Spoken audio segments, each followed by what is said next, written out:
O que é código bom? Como é que se define código bom? Bom, cada um vai tentar dizer uma coisa sobre o que significa código bom. Mas existem algumas regras que a gente pode seguir que facilitam entender o que é código bom e fazer código bom. No começo dos anos 2000, um cara chamado Uncle Bob, ele definiu um conjunto de 5 regras para poder te ajudar a fazer esse tal de código bom, né? E ele também definiu que código bom é código que é fácil de manter e código que é fácil de estender. Ou seja, se você precisa alterar alguma coisa, não vai ser tão difícil. Você precisa adicionar uma funcionalidade, não vai ser também tão difícil. Legal. Então ele criou lá essas 5 regrinhas, essa lista de 5 regrinhas sobre o que é código bom. E um tempo depois, o Michael Feathers pegou essa lista e colocou um acrônimo para ela. E chamou essa lista de SOLID. A lista de princípios SOLID, que diz que o código é bom. O código é fácil de alterar, é fácil de estender, legal. E também ficou mais fácil de se lembrar, né, desse nome, porque SOLID, você pensar, legal, meu código é SOLID.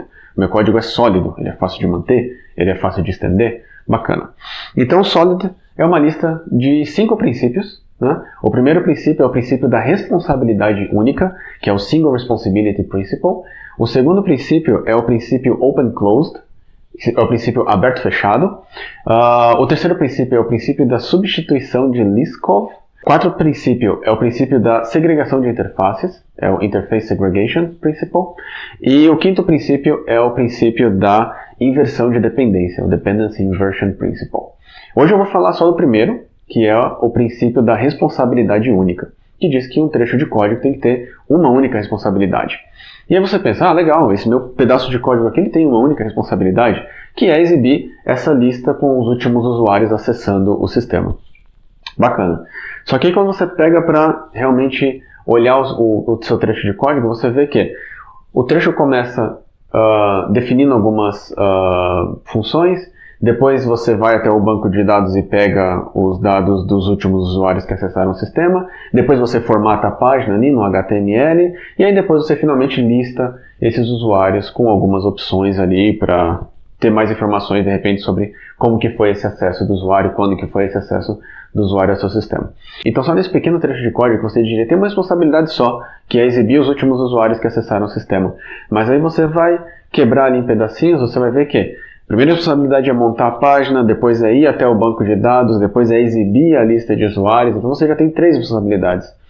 E legal, mesmo assim ainda pode ser um pouco difícil de entender quais são as responsabilidades do meu código, por que o meu código tem muitas responsabilidades.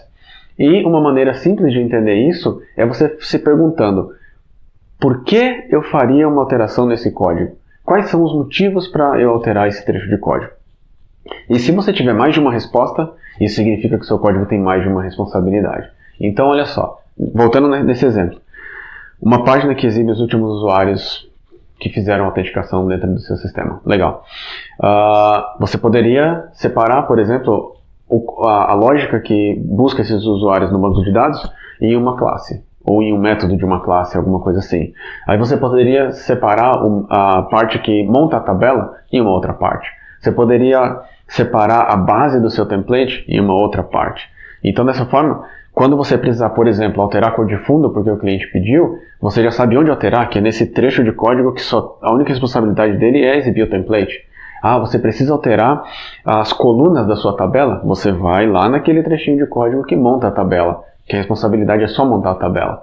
Você precisa mudar a regra de como esses usuários são buscados no banco de dados? Você vai lá na sua classe que lida com o banco de dados para poder fazer isso.